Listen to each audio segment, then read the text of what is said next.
Children, in science, you do learn about the life circle. Okay, the life circle starts with the stage of infant. In the similar manner, when we talk about the expression of thoughts, the first thing what this circle consists of a thought. The life that I'm talking about, a mindful life, the life that is related to a mind, that goes on in a mind, that starts with a thought. Something comes to your mind, some thought comes to your mind, and then you start moving toward the second stage of thinking. You start thinking about it, you start concentrating, you start spending time over that thought. After that, you move to give words to those thoughts. Some of the students, they prefer writing poetries. Few people, they prefer writing novels. What all these things are?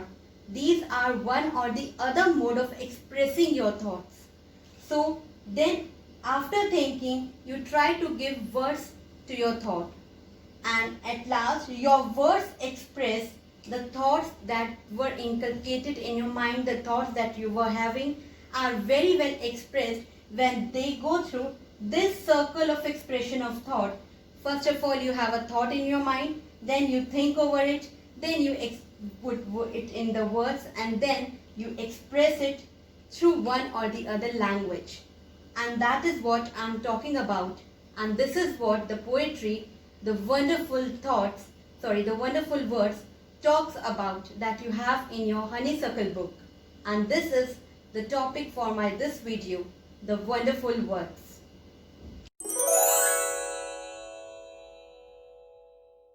Hello students. Children, when we think about necessities of life, number of things do come to our mind, like food. Food is considered to be as a basic necessity of life. A person cannot survive without food. We do think about the family which we belong to. We think about the clothes. We do think about the education system that we do follow. And we do think about the house that we live in. But children, do we ever think about the life and about its necessities that do we live in our mind?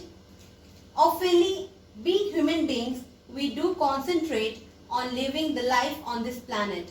We do think about everything that is required in order to live a good life on this planet. But we never think about the life that goes on in our mind, life that we need to pay attention towards it.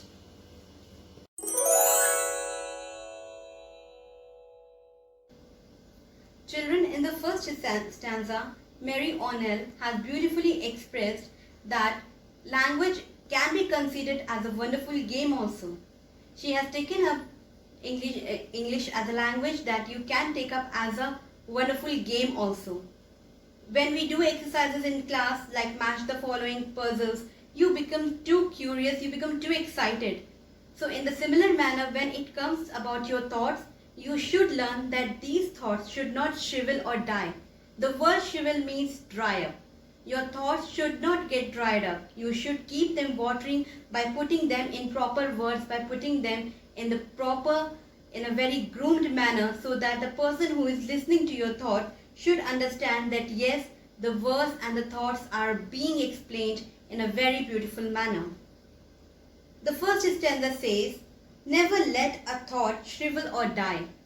You should never allow your thoughts to dry up or to die. For what of a way to say it? In spite of ignoring them, in spite of letting it die, you should better find out the ways that how can you express your thoughts. For English is a wonderful game. So the poetess is saying that English is a language in which you can put the words in such a manner that it's become a game for you to make it more interesting, to make your thoughts getting expressed in a very beautiful manner. And all of you can play it. All that you do is match the words. Children, match the words here refers to that whatever thoughts are coming to your mind, you should be very vigilant, you should be very smart to choose the words to express your thoughts. If your thoughts will not be expressed with correct words, then the message delivered by you will not be expressed properly to others. So you should match your words with the thoughts that are coming to your mind so that the message you deliver to others should be very clear and precise. To the brightest thought in your head so that they can come out clear and true and handsomely groomed and fed. For many of the loveliest things have never yet been said. So children, see how the generations are changing. If we compare today's scenario with the time that has already been passed, we will see that number of new things have been introduced to us. Why is it so? Because the people now are coming up with their new thoughts. In the similar manner, you also need to come up with your thoughts. Don't think that this person has said this thing, so there is no need of me to speak anything. No, you all are free to express your thought. And you should learn how to express your thought, but in a very polite, smooth, and in a very proper manner that it should deliver a proper message for everyone.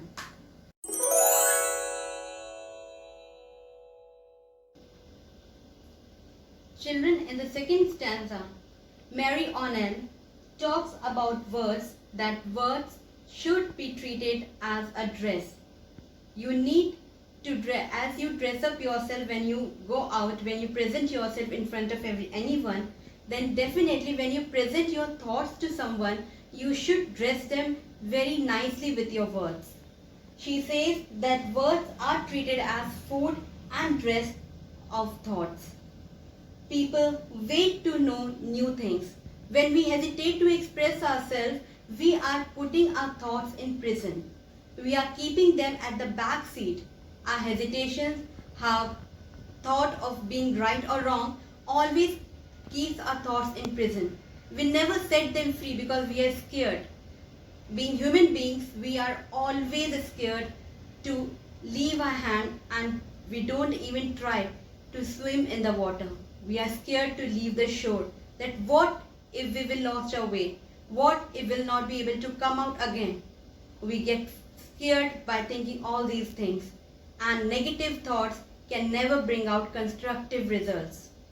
The second stanza says, words are food and dress of thoughts.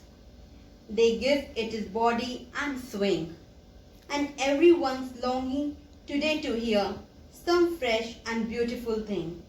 So the poetess is saying that words should be treated as food and dress, and don't hesitate before expressing your thought, because people are longing. Longing means are desiring. They are waiting that maybe one or the other person will come up with new ideas, and people are waiting to accept that new ideas.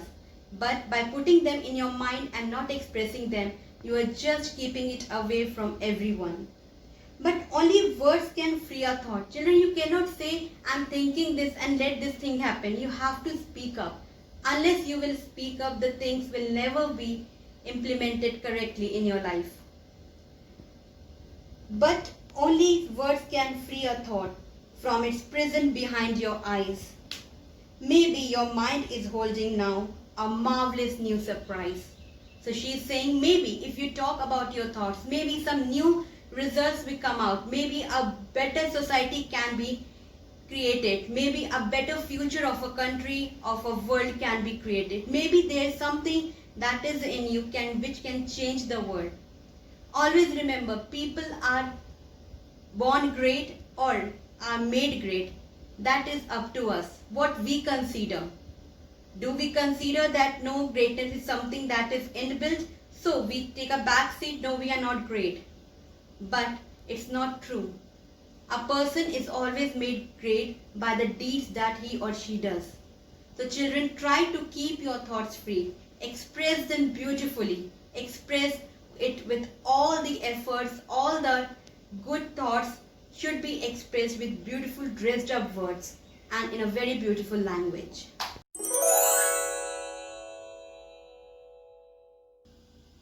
So children, at last, in order to wind up this video, to summarize it, I would just like to recapitulate what we learnt in this poetry. In this poetry, we learned that you should not prison your thoughts. Set them free. Speak what you want to speak. Don't restrict yourself from speaking up. You are free to express your thoughts. but express them in a very well-dressed words and in a very proper language. Don't speak anything that can be hurting to others. Speak what you have in your mind. Be free and let your thoughts be free. Choose correct words and proper language to express what is in your mind so that you can bring out a very fruitful result for this society and for this world. Thank you.